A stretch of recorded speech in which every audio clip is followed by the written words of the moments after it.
boleh benda itu ujung rumpasnya tak syahdan dia di tepi belah kiri di tengah sikit.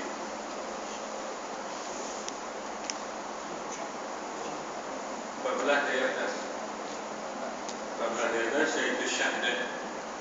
Sebelum ini kita telah melihat sebahagian daripada sifat Rasul itu yang disebutkan dengan sifatnya sunnatullah. Sunnatullah itu bermakna Allah Nabi kita buat ikut kebiasaan adat. Maknanya adat itu kalau kita belajar dalam Zadul Muta'alim dia kata bertambatan ada dengan adat. Ada makan, ada kenyang. Tiada dengan tiada, tiada makan, tiada kenyang. Ada dengan tiada. Ada makan, tiada lapar. Tiada dengan ada. Tiada makan, ada lapar. Itu dia hukum adat. Jadi tuan lebih terperinci dia ada dalam kitab Zadul Muta'alim. Di pustaka muda ada jual lebih kurang RM7 satu. Dia semua ada dalam itu. Dan akhir sekali dia masukkan bab jihad juga. Yang paling orang takut itu bab jihad lah. Tapi ada di akhir sekali itu kitab jawin. Setakat ini tidak ada yang rumit. Setakat ini, ya. Apapun begitu. Jadi maknanya sebelum ini kita bincang tentang apa sifat-sifat Rasul itu. Bagaimana dia bersungguh-sungguh dalam membuat, menyampaikan dakwah dan sebagainya. Tapi malam ini kita khusus bincang berkenaan dengan mukjizat. Mukjizat ini siapa tak boleh lawan. Itu nama dia mukjizat. Kalau boleh lawan lagi itu bukan mukjizat. Siapa pun tak boleh lawan itu mukjizat namanya. Kalau boleh lawan lagi itu dia bukan mukjizat. Itu maknanya mukjizat ini kalau tidak bertambah iman kita dengan melihat dan mendengar mukjizat ini kita pun tak tahu nak cerita. Sebab ini di antara yang memang apa lewat dan tak boleh fikir oleh manusia. Pada saya inilah yang disebut di luar kotak. Lain pada itu dalam kotak lagi. Dalam kotak pemikiran manusia ya.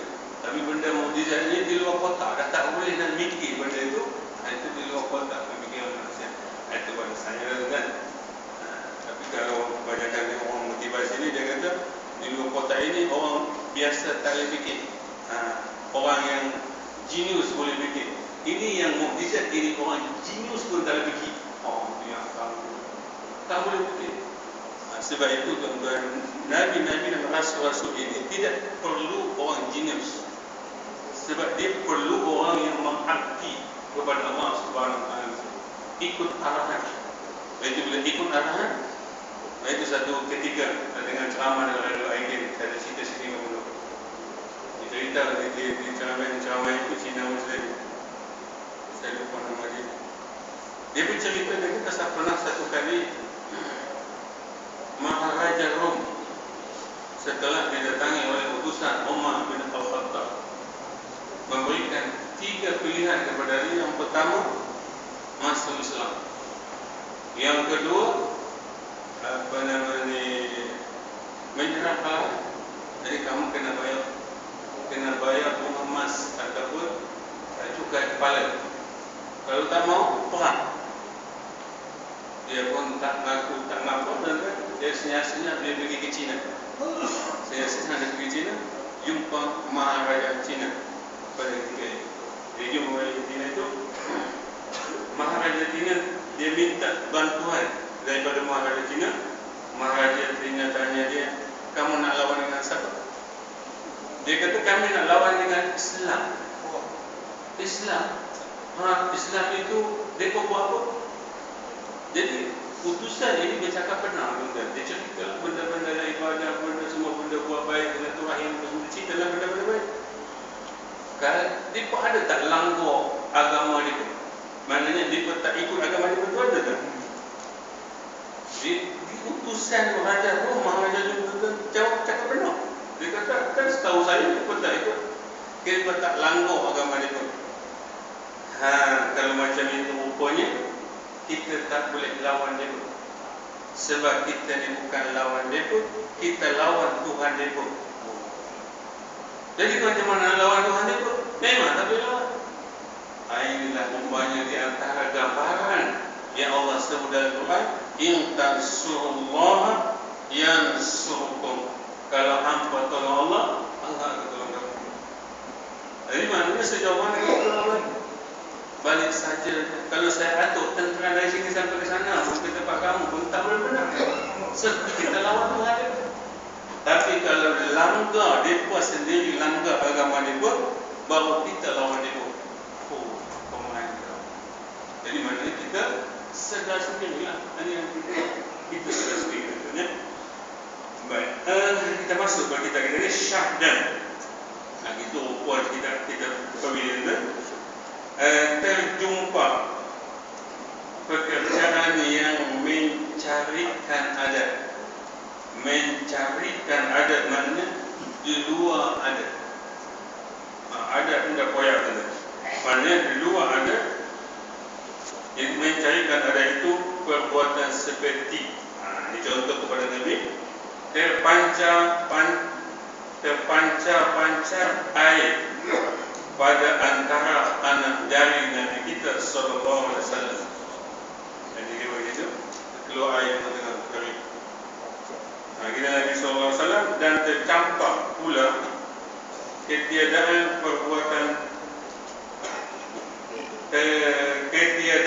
perbuatan seperti tiada menghanguskan oleh api akan Nabi Ibrahim alaihissalam. Itu juga cerita yang kita bisa dengar. Yaitu Nabi Ibrahim masuk api tak hangus. Tatkala dibunuh oleh Namrud, ketika dibakar oleh Namrud, Nabi Ibrahim tak hangus. Yaitu Namrud laknatullah alaihi. Baik itu tuan, kalau Allah kata laknat, kita kena kata laknat. Tak salah pun. Laknat Fir'aun, laknatullah ta'ala. Ataupun Namrud, laknatullah ta'ala. Boleh, sebab Allah sebut begitu. Kata setengah ulama, ini ilmu tafsir mana? Iaitu pentafsir. Ulama tafsir kata, dalam peristiwa Nabi Ibrahim campak masuk api tak hangus itu, jikalau tiada diiringi oleh Allah Ta'ala katanya wassalama. Kalau Allah sebut saja kunu bardan, jadilah kamu sejuk. Kalau tak adalah wassalama itu, tapi dalam Quran ada wassalama. Kalau tak adalah wassalaman ala Ibrahim itu, artinya dan sejahtera atas Ibrahim, niscaya mati Nabi Allah Ibrahim dalam api daripada sejuknya.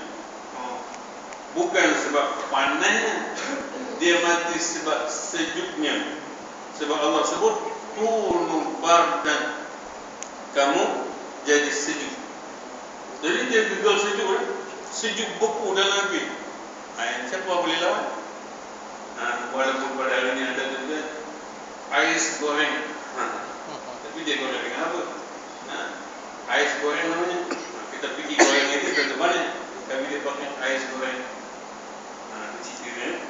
Jadi kerana firman Allah, ya nar kuni bardan, ya nar kuni bardan, artinya hai api, jadikan olehmu sejuk.